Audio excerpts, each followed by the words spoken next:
That's a lot of years. It's literally twice D'Angelo's age. So D'Angelo, we have a lot of questions from people that from all ranges of basketball, some off-the-court stuff, and you know the drill because you did this last year. First of all, how was practice today? We appreciate you taking the time. Oh, it was competitive. We got after it, so it was fun. Practice, all right, good. Let's start with King Rod 202 D'Angelo, and the question is, what team did you grow up rooting for? You're from Louisville, of course. Yeah, we didn't have any pro teams there, so I wasn't a diehard fan of any team specifically. I just was really a fan of players. So. Yeah, I wonder how that does work. So you watch, so when you're growing up in the 90s, basically, so, Kobe is there with the Lakers, but did you get the previous generation of players too, like on tape or looking at old games, whether it was Jordan or Magic or Bird, or did you kind of start with the... I watched a lot of Iverson and Jordan. My coach was a basketball junkie, my AAU coach growing up, and he had a lot of tapes just laying around his house. So when we were like on road trips or something, we stayed at his house before we got on the road. We just dig in his film and just watch stuff like that. So. Was buying jerseys for players a big thing at your school? No. I think I had a few jerseys growing up though. I was never like going out to get them, but my dad would like surprise us with it and stuff like that. You remember what your first jersey was? I think it was an Iverson jersey. Okay. Yeah. All right. Yeah. All right. What's your? I don't know when you're in your free time. I'm not sure how much time you spend watching TV shows, movies. But everybody always wants to know about that. So do you have a current list of shows and/or movies that you're watching? Yeah. On the plane, we get a lot of time to watch shows and stuff like that. I just finished Ray Donovan and Power. Power, I really enjoyed Power. That was cool. Ray Donovan was nice too. So I've been trying to finish Breaking Bad, but it's so hard. That season's long. And You guys stick with it. Yeah, It'll be worth your while. It's just so much time going into it. Which season are you on right now? Walking Dead, 4. Okay. Yeah, that or Walking Dead. I just finished Westworld. I don't know if a lot of people are familiar with that. Yeah, I watched that. Yeah, It's pretty good. Westworld, yeah. Interesting ending. Yeah. And I just started the Americans. Okay. All right. I like that show too. That's good. All right. You're on some good TV shows. We like this. All right. Do you like playing the point? This is from Wavy Swag 507. What do you like playing better, point guard or shooting guard, D'Angelo Russell? I don't mind. Point guard is a very tough position. It's an opportunity to make your other players around you better when you're playing the point guard, if that's attacking or if that's just passing. But being the shoot guard is an easier position as far as you got one way, and that's attack. And make plays. So I don't really. It doesn't really matter to me. Definitely different roles, though. But you see, so the NBA has changed to some extent along these lines, though. Because if you think about point guards in the 80s and the 90s, today some of the point guards are Steph Curry and Damian Lillard and Russell Westbrook who all take a lot of shots and are scorers. Then you have, in terms of a pure point guard, I suppose Ricky Rubio, in terms of one that just the sort of pass first, or Chris Paul kind of blends but would still probably be a pass first guy. So when you're growing up in the game playing basketball, did you get put in one position or the other, or do you play do you just shoot a lot as a point guard? Do you pass a lot as a shooting guard? How did all that sort of itself out? I remember growing up, for me, I was never the point guard. I always played shooting guard. Just was I was more comfortable playing shooting guard. And I remember my dad, he used to always send me off to other teams to play with, so I could be the only ball handling guard to just dribble against pressure and stuff like that. Mm-hmm. And I never wanted to. I was never I would always give the ball to the point guard when it was time to break the press and stuff like that. And my dad was like, "You can't be like that." And then a few coaches told him if I wanted to be a pro, I'd have to be a point guard because I wasn't super tall growing up and stuff like that. So that's when I started trying to develop point guard skills. And I would say my first year playing point guard was senior year of high school.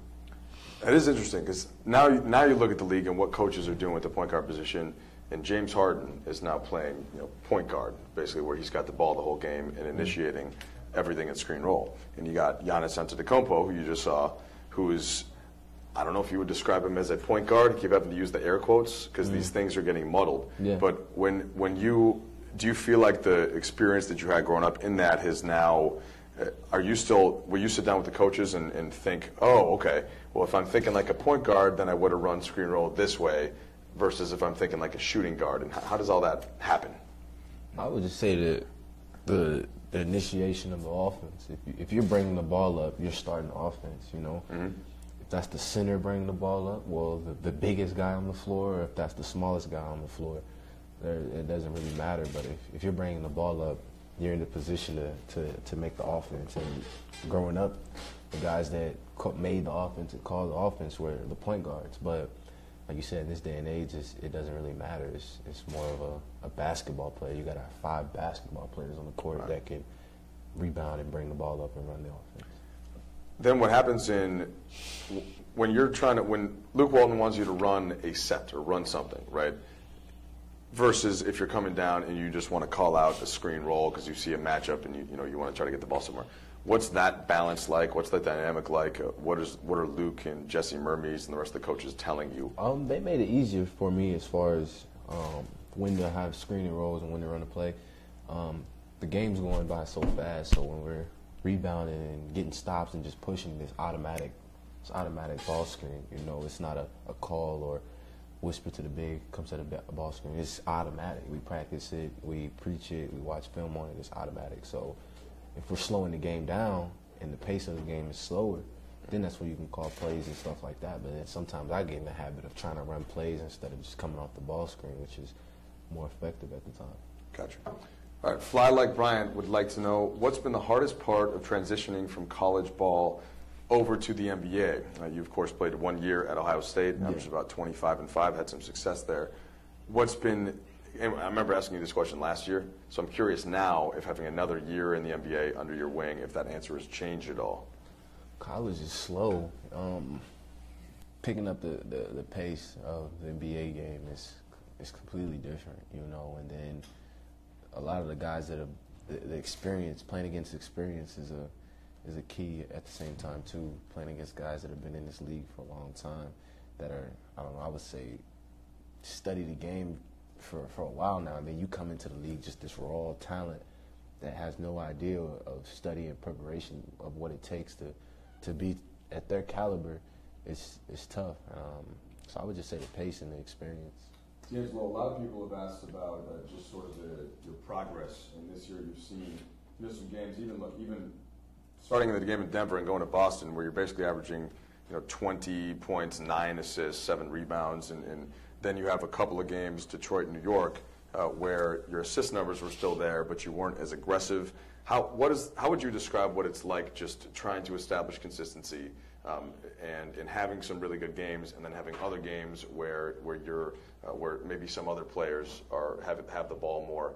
What does the ebb and flow of your season look like for you, and how do you think about it?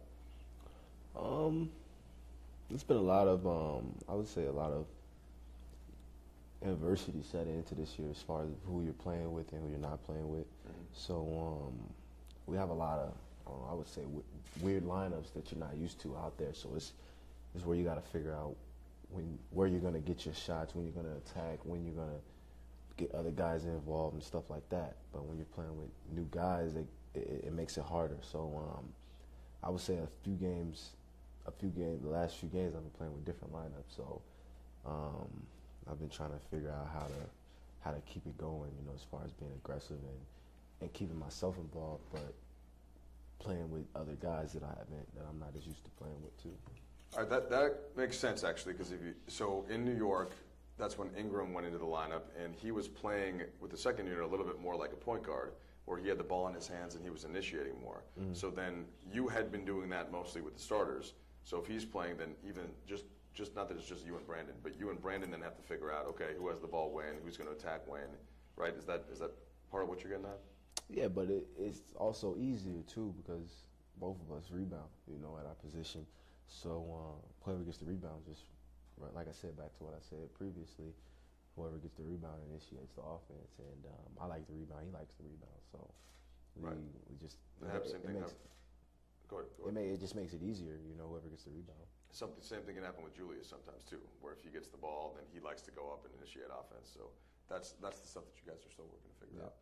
All right, underage Frank, a shoe question. We always encourage shoe questions. What is your favorite shoe of all time?